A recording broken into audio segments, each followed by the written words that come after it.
going on, ladies and Larrys? Back down at the Lost Gold Mine site. Got Miss Echo doing camera duty. I hope you guys enjoyed that. She had a lot of fun. This is what we're going to run today, and I know this thing's going to be just absolutely phenomenal. We're going to check for losses, if we can, if I have enough depth to get a pan under it. But I'm really excited to utilize this and to run some material through it just to see. We know the prototype absolutely works beautifully. This is a little heavier because of the aluminum sluice, but so it makes the pack a little heavier. But I brought the sluice stand with me today too. A couple of pans, got the buckets, basket classified. Always got to get the sticks. What do you got? What do you got? You got a big stick? You got a big stick? Is that what you got? You got a big stick? Oh boy.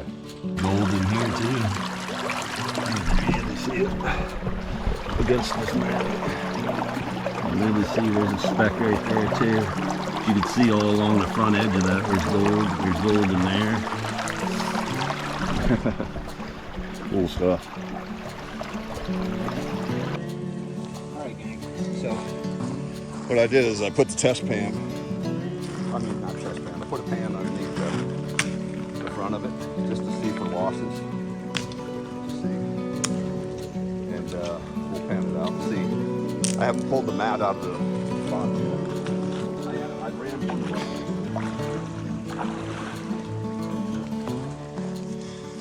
See if I can zoom in on it. It's going to be up here. It's going to be right the tip of my finger. You can kind of see it right there. One tiny little, less than 200 mesh size.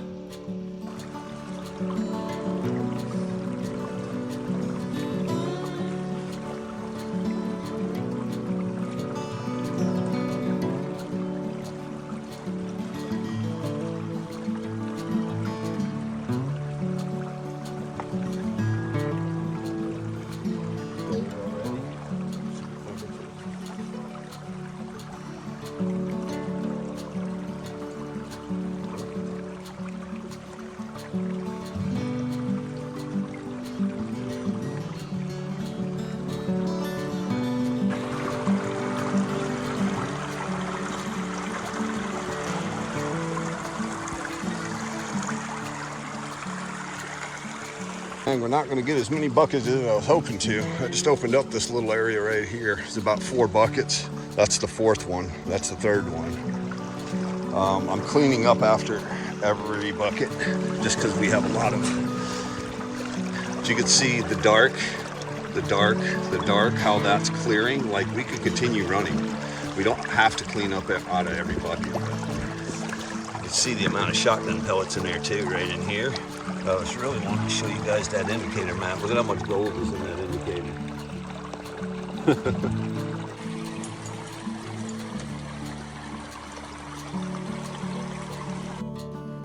Sitting here pulling out the magnetics out of here.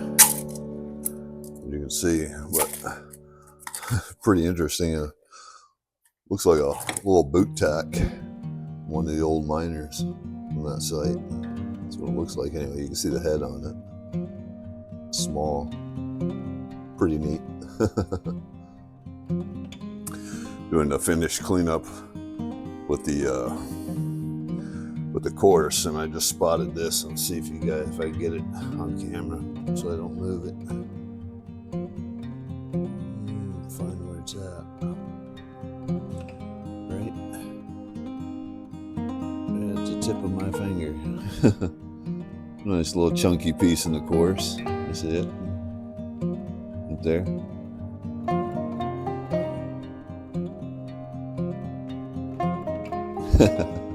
That's cool.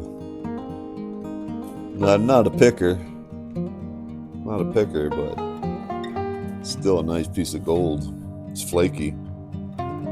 Flat. Sticker, not a picker. That's cool.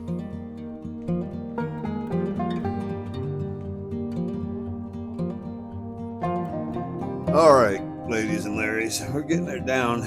Just been panning back what we captured there. What I'm trying to do, and I have to snuffer bottle this up. We have a lot of big pieces in here. Really decent cleanup, but I wanted to try to showcase just how small some of this gold is. If I can get some of this small stuff. I may have to put the macro lens on my camera, but I don't know if you guys can see.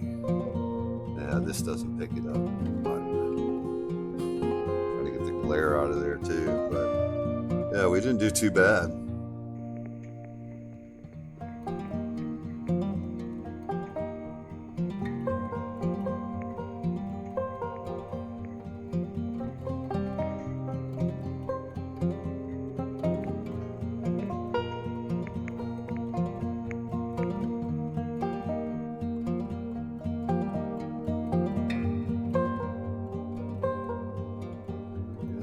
Final way in, we're zeroed out.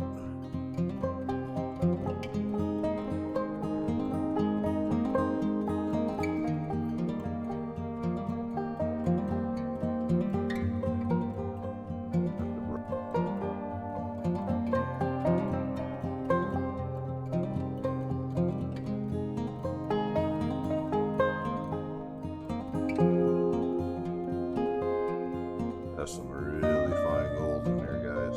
Really fine gold.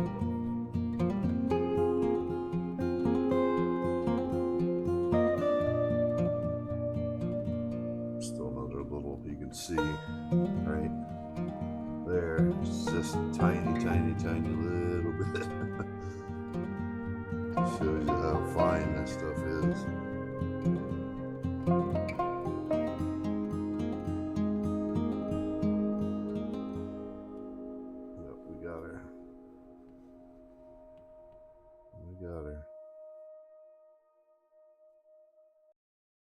All right, ladies and Larrys, that wasn't a bad run at all. The way out was terrific. We're in a good area. That whole bench has always been a really good place to go, and just the recovery there is really good. And having that bedrock and everything, it replenishes itself. As the floods come, it washes new gold into that area. So for what, 4.5 buckets of material we ran. I was trying to beat the weather. You can see the weather wasn't that great, and we're far back in. Like I said, it's about a 10-mile one way, so it's about 20 miles round trip. Hey, can you stop that, please? Don't need the squeaks. Anyway, crazy train over here with her toy. But really, this video wasn't about me running at the Lost Mine site. It was really meant to be a conclusion on riffles and where I've come to a conclusion on my riffle setup that I'm using. I'm not going to downplay any company or anything like that. That's not my purpose. I'm not a shill for anybody either. I'm not sponsored by anybody. I'm just like you guys out there who prospect. I buy my own things. There are some friends of mine who are engineers and who have patents and hold patents on equipment that we have available to us. They're always designing and building better, more advanced things for us to be able to use. And they do send that to me for me to utilize and use. And I'll give an honest opinion about it. Anyway, back to the riffles, long story short, or short story long, if you want to call it that. My whole journey as far as a prospector goes, I started off with a 6-inch sluice before I went to the little high banker that I have. I went to a 6-inch sluice. With my 6-inch sluice, I got both what they call a mini mat and a micro mat that goes with that, right? And that's what I use. That was my first piece of real prospecting equipment outside of gold pans. And it worked beautifully. I like Dream Mat and what Dream Mat does, and the Vortex of that Riffle system works absolutely beautifully. Okay. Both micro and mini that I have for the 6-inch does exactly what it's supposed to do. I don't have any complaints about that. There's some downsides to it that I'll explain here in a minute, but overall, I know it's the king of the hill, and I know that's what everybody is using. It's an advanced, modern style riffle system, right? Okay. I do have the Adventure Sluice, as you can see. It has the 3 types of riffles in it. It's combination, micro, Cape Disappointment, and mini that run down through there, right? I love the Adventure Sluice, and I've always said that. This is one of the best things. If you could ever own any one type of thing, I get a lot of use out of this in a lot of different ways. Love it. I'll explain that too. So after I got my 6-inch sluice, one of the pieces of equipment I picked up was that Gold Fox Mini Monster. You guys know, right? And I'm going to scoot you guys in here closer so you can see what I'm looking at here. Get you guys a better view on what we're doing here. All right, so 6-inch sluice, micro mini mat, the Adventure Sluice. I'm running that, right? Then I get the Mini Monster. And the Mini Monster came with a combination mat. And this is their newer style mat. It's kind of like a silicone, but you could see, and I'll try to hold this better for you guys, but you could see it has 3 riffle sections in that mat, right? Excluding the grizzly section in the front. There's 3 sections of riffles. Plus the flare is its own type of riffle. This is more of a urethane where this is a silicone. I did not like this at all. I really did not like this in my high banker. In theory and on paper, it sounds great to have different types of riffles, right? Problem is I was getting too much losses with this and it loads up too fast. And once you load this up, everything is just going over the top of it. I didn't like that. So what did I do? Well, because I had such great success with Dream Mat and with the Vortex riffles, I was one of the first people who took, and I paid the price for it, but I took a piece of Dream Mat, combination mat, right? Mini Cape Disappointment and I mean micro Cape Disappointment mini mat, and I cut it to fit my high banker, right? To replace what I have here, right? I ran that for a while. The problem with that is I'm still getting losses. Why? Why am I getting losses? And it bothered me because I'm like, I know that this riffle system works really well. I had really good success with the 6-inch, right? The mini and the micro. In my sluice, why am I still getting the losses that I was getting? And I changed mats, right? So what did I do again? And you can go back into my videos and look at this. I added the Jarvine riffle to it to try to recover some of the losses I was getting with this mat. And I could never really figure out until I started getting an education on riffle design of why I was getting losses. Because even with the Jarvine riffle with the combination mat, I'm still getting losses with my high banker. Well, once I started getting an education and learning about riffle systems and learning about disruptive oscillation and how riffles work. So we're going to take all the combination mats and put them aside. We're going to go back to here. And I'm going to I'll use this as an example. I'll use the Dream Mat as an example, right? All these riffles right here are the same riffle all the way down. It doesn't combination. All of these micro is all the same all the way down. The Vridge, yes, there's different, you got ridges, right? Highs and lows, but it's the same all the way down. It's the same all the way down. When you get into a combination mat like this, you're not the same riffle all the way down. Why? Why does that matter? Well, if I set up the pitch and the angle that's optimized for the micro, the Cape Disappointment in the mini mat won't be optimized. Will it still catch? Absolutely it will. I'm not saying that it won't, but you're only optimizing for one small section of that combination. Your pitch, your water flow, and the material you're running matters. And when it comes to a bigger piece of equipment, like a sluice or a high banker, there's too much losses that happen with running a combination because you're effectively only maximizing one small section. So you're narrowing down what you're using. That's what I'm coming up with. Because if I set the pitch to run the Cape Disappointment, the middle section optimally, then the micro and the mini are not optimized, and so on and so forth, right? You guys understand that?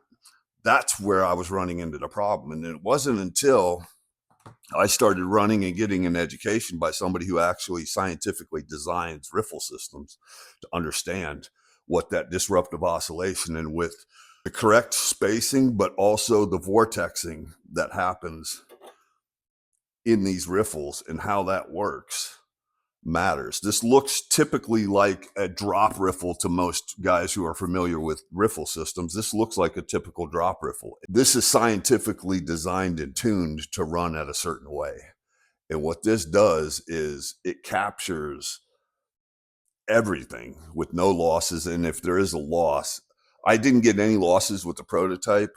I got one, and you'll see it, I show it in the video, that one little tiny micro speck that I caught in the pan with the silicone mat and the 6-inch. So when it comes to, and then you guys saw me run before this video, my last video, you saw me run the micro and the mini, okay? Because I knew this was coming on the way, and I wanted to have a direct comparison, same material, same area, same everything else. I wanted a direct comparison to these, right?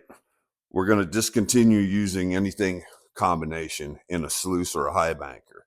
That's why you guys haven't seen me run my high banker so much, because I don't like the losses I'm getting with it. And it runs beautifully. And having to combination mat plus Jarvine riffle, it does a good job at what it does. But my capture rate is much better in a sluice that has the same style of riffle all the way down versus combination. And I don't have this for my high banker. I am working on getting this in my high banker, or getting a new high banker built that has this mat. So that being said, now, before I put away the combination mats, let me just say one thing about combination riffles. In a system like an adventure sluice, it's absolutely beautiful, okay? The fact that you don't have to worry about your pitch so much, and you don't have to tune this so much. You can literally get this in the water, moving water, and run material in it. It's much more forgiving than a mat style that has the same riffles all the way down. These have to be set perfectly to get them optimized. Doesn't matter if it's Dream Mat, doesn't matter if it's Vridge. When you have a combination mat, you can be off a little bit, and you're still, one of these sections is going to catch, okay? In a system like this, it's absolutely a beautiful thing. I can't speak enough about this little sluice, this little rubber sluice that cleans. It's a great item. Can't speak enough about that. So combination in something like this is fine. You get into something bigger, no, I don't. I don't. It doesn't work. It's not working for me. It may work for you guys. You'll see in a combination, if you're running it, you'll see one section will run beautifully, the other section will load up, and the other section will do whatever it's doing. Or you change the pitch and water flow, then the middle section's clearing well, but the front and the bottom is not. So you know what I'm saying? Guys who've run that in bigger pieces of equipment are going to know exactly what I'm talking about. So let's get into Vortex versus Vridge and why, the pros and cons, right? Vortex mat, it's patented. It's the king of the hill. It's what a lot of people you see on YouTube using for riffle design. It works beautifully. My issues with running this style of matting in my area of the country is that it loads up fast, and I wind up having to clean this out more. And anytime I have to stop running material in my sluice, pull it, clean it, reset it, go back to running again, is taking time out of me processing material. The mini mat works beautifully for larger stuff. The micro mat works beautifully for small stuff. The micro mat clears the big chunky stuff, the light chunky stuff off better. It's a little more difficult to clean out because you got those little vortex holes in there. This is easier than the micro, but they both work beautifully. They're pretty forgiving for the most part, but like I said, it's the loading up and the losses that, I can accept some losses, of course, but it's the loading up that's making me change over to the Vridge, and that's why. So now Nothing wrong with Dream Mat, by the way. And I know a lot of people use it. I still use it, as you can see. Most of my channel is using Dream Mat. Okay. Vortex or Dream Mat. So once we got into this little prototype sluice that was made for me to try out, and this was just the design of this style of riffle. It's more finicky on the pitch and making sure it's leveled off right and the material is flowing right. But whether the water's moving slow or moving fast, it strips the heavies from the lights beautifully. And you can run so much more material before you have to clean this system up. And the way this is exchanging in here, it works beautifully. The other thing, just to note, you'll notice this doesn't have a flare on it, right? And this isn't really a flare. They just bent the ears over, but this is straight too. There's a reason for that. You want the flow of water to go steady through a straight riffle design like this. It's not a drop riffle per se because you have these spaces and trapezoids in between there. So I ran this. I was shocked once I started getting knowledge of how this works and how to set this up and run this. I was shocked at the results. I was shocked at the fact that I could just sit there and run some of the hardest material I have through something like this. And the capture rate, as you just saw, because I just ran this for the first time, how fine a material I'm picking up plus the course. Okay. I don't have to switch to a different style of mat to capture a specific type of gold. It's capturing all of it. And even when this is loaded down and, you know, we've run a bucket through it, it's still capturing the fine gold. And that's impressive to me. That's very impressive. And to be able to run multiple buckets before having to clean out is impressive to me. That means that there's less cons coming home. And you saw how much cons I brought home. It wasn't much, but look at the recovery we got. That's the difference to me, because when you have to bring a full Tupperware home of cons that's super heavy, okay, you know, you got to remember I'm packing in and out. It matters. But if this right here was made out of ABS or some other type of polymer, this is just 3D printed, so it's fragile, right? Got to be treated with kid gloves. This design of a little sluice is actually a very beautiful thing. I would make the skid plate longer, but how this works in that right there, if this was just that much longer, it would be beautiful. You could see I've been gluing it together because it's separating. 3D printing doesn't work well for mining. It doesn't handle hot and cold very well. But I loved it. I love the lightweight, the profile. That's amazing. This is heavier, right? So I got a scale here. So just as an example, if we take and weigh it out, right? I got the scale set up here. So this is 1 pound, 7 ounces, right? That's 1 pound, 7 ounces. Now we take the 6-inch sluice, set it on there. It's almost 2 pounds, 11 ounces. It's almost 3 pounds, right? That pound difference is major.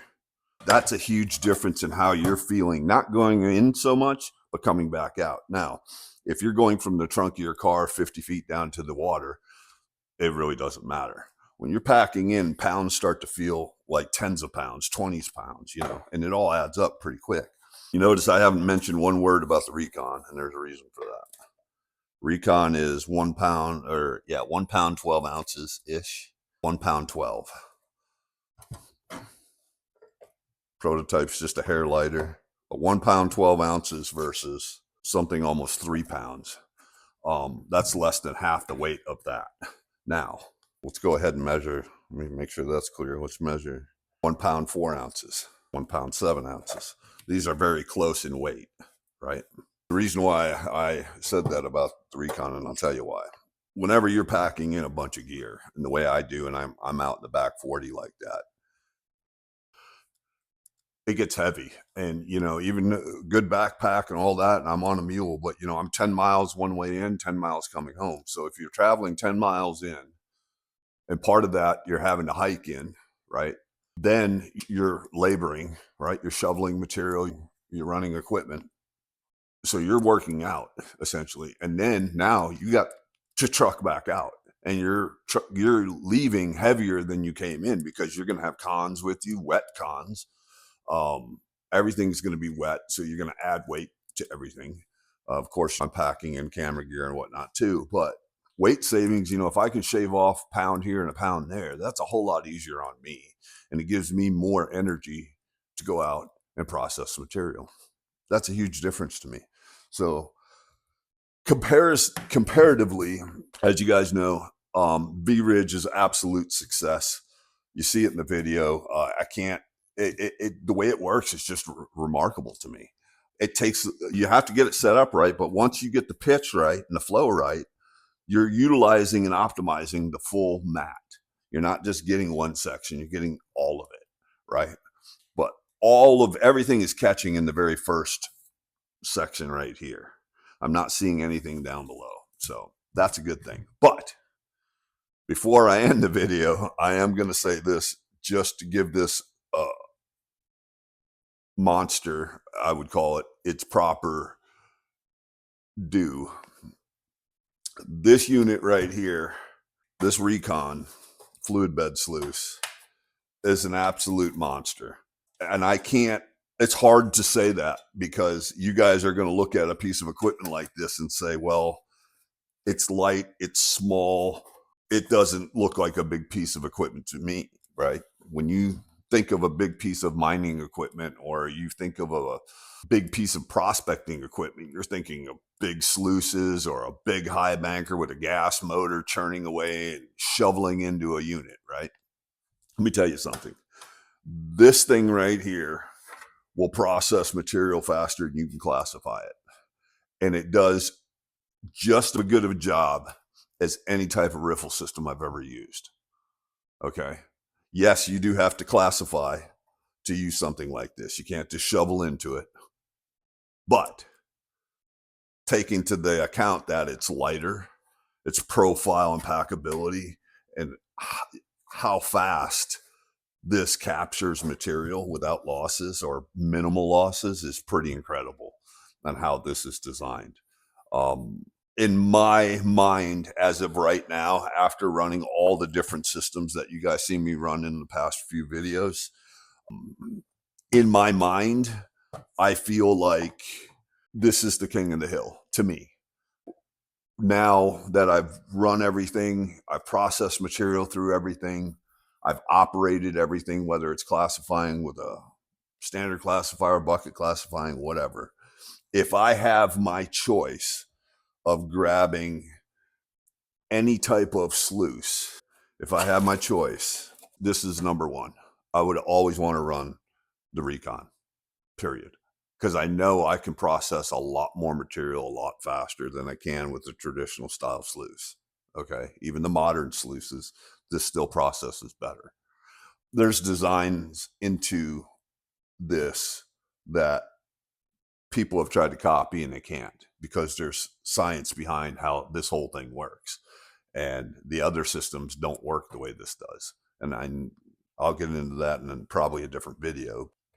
But this would be number one. Number two is going to be Vridge. I like Dream Mat. It works great, but I just prefer having all one style of riffle. Now, I have that for the Dream Mat that goes into my 6-inch, and I used it.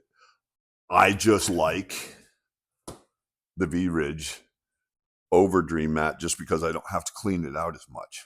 This is heavier to use. This mat cleans out a lot easier than this does. But the capture rate on the fines and the bigs, the fines and the coarse on the Vridge is better. I don't need different mats to do different things. That's number one. Number two, it strips the lights from the heavies better than Dream Mat does. That means less cons that I got to come home with. Plus, I can run multiple buckets without having to clean up the Vridge versus Dream Mat. That's another plus. So there's more pros to using this style of riffle than Dream Mat for me. Remember that, guys. This is for me. Some of you guys will swear by all the other different mats out there. But I will say that when it comes to combination mats, I will no longer use combination mats and bigger pieces of equipment. This is the biggest piece of equipment I would use a combination mat on, is my low adventure sluice. And I'll continue using that. But all my other mats, nope. This right here is the bee's knees. And that's through real world testing too. But between stuff like this, the Pyramid Pro pan for panning only sites, the Maverick pan, the Gold Claw, innovative things that actually work and work the way they're designed to work. It's not used car salesman stuff here, guys. It's true in design. So yeah, this is definitely, I like lighter weight. This captures, now this is shorter, but it's just a hair wider, but it's shorter. It runs faster. It's lighter, almost 2 pounds lighter, right? But yeah, this would be something like this in ABS with a little longer skid plate that folds up like that, and that profile would work beautifully. This works beautifully. I'll continue using this. I may get a header box for this and use it as a power sluice, working on stuff like that. What else can I tell you? There is something else that's new that's coming up that's going to be very innovative, that's going to utilize this, that I can't wait to show you guys when I do to get it in my hands. It's being designed right now. The patent's applied for this style of riffle. Once I get the all clear, I will start explaining this style of riffle more in detail than what you're seeing. But the way it works, guys, is tremendous. But anyway, didn't want to make this video super long. I appreciate you guys. I appreciate the subscribers. Give a thumbs up and a like. Add a comment, good, bad, or indifferent. Doesn't matter. We're miners. We're prospectors. We're just blue collar guys out there and gals, just out there having fun, enjoying nature, and enjoying what the world gives us. But love you guys. Appreciate you, and we'll catch you on the next one.